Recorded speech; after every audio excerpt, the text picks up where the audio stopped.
A funeral gathering in Salt Lake City, Utah turned into a scene of chaos and tragedy Wednesday night after a deadly shooting outside a Church of Jesus Christ of Latter-day Saints meeting house left 2 people dead and 6 others injured, according to Salt Lake City police and multiple local news reports.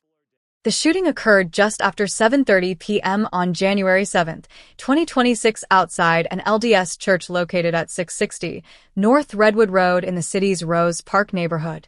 A funeral service was underway inside the building at the time, with nearly 200 mourners gathered to honor a loved one.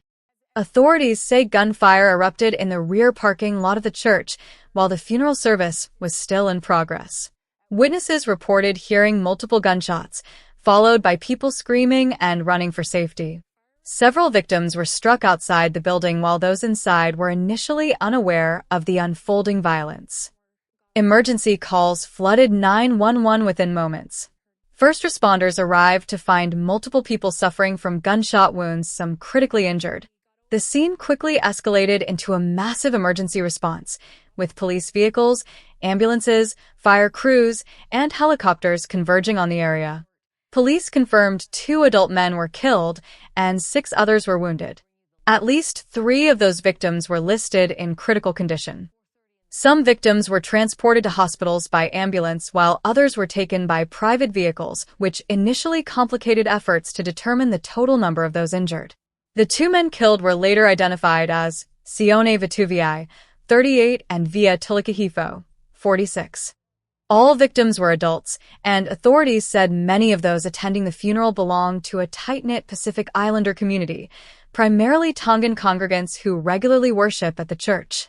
Salt Lake City police immediately locked down the area, closing Redwood Road for several hours as detectives processed the crime scene. Officers collected shell casings, reviewed surveillance footage from nearby buildings, and canvassed the neighborhood for witnesses.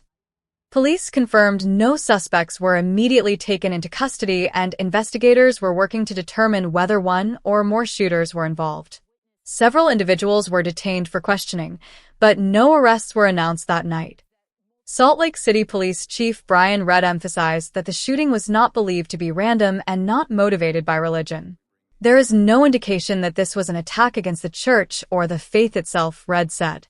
This appears to have stemmed from a dispute involving people who were attending the funeral. While the investigation remains ongoing, police indicated early evidence suggests the shooting grew out of a dispute between individuals connected to the funeral. Authorities have not publicly confirmed the nature of that dispute or how it escalated into deadly violence. Law enforcement is currently analyzing surveillance, video licenses, plate readers, data, witness statements, and forensic evidence from the scene. Officials urged anyone with video footage or information to please contact police. The tragedy sent shockwaves through Salt Lake City and the surrounding community. Neighbors reported rushing outside after hearing gunfire, attempting to render aid to victims before emergency crews arrived. Salt Lake City Mayor Aaron Mendenhall released a statement condemning the violence, calling it unacceptable and heartbreaking. This should never happen.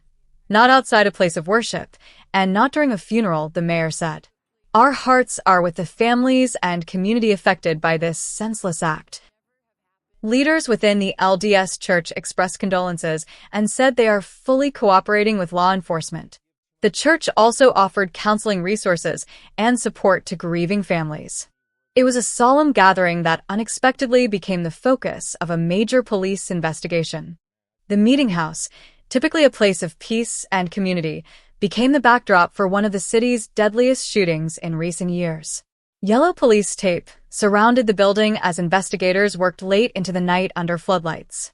Residents of the Rose Park neighborhood described the scene as surreal: helicopters overhead, flashing lights filling the street, and dozens of officers combing the area. As of Thursday morning, the roadway has reopened and the investigation remains active. Police have not released suspect descriptions and no motive has been officially confirmed. Authorities stress this is still a developing situation and more information is expected to be released as detectives continue their work. We'll continue to bring you verified updates as this story develops. For trusted breaking news and ongoing coverage, like this video and subscribe to EmergeNCNews.